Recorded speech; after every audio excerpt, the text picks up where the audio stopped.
डरो मत। Record check कर लो, मैं आज तक एक फाइट नहीं हारा। তাহলে প্রভাসের কালকি 2898 এডি কেমন হলো, এই ছবির ভিএফএক্স ভিজুয়াল কেমন ছিল, চলুন জেনে নেওয়া যাক।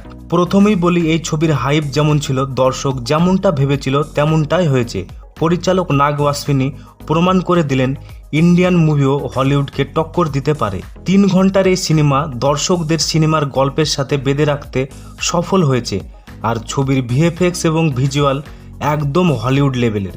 এই ছবিতে প্রভাস, অমিতাভ বচ্চন, দীপিকা, কামাল হাসান তাদের চরিত্রগুলিতে সিনেমার স্ক্রিনে এত সুন্দরভাবে ফুটিয়ে তুলেছে।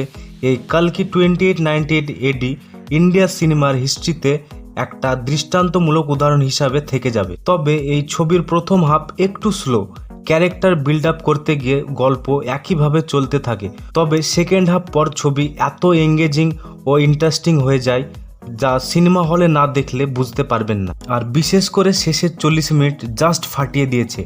এক কথায় নাগ অশ্বিনী ও প্রভাসের কালকি 2898 এডি সফল। আপনাদের কেমন লেগেছে অবশ্যই জানাবেন।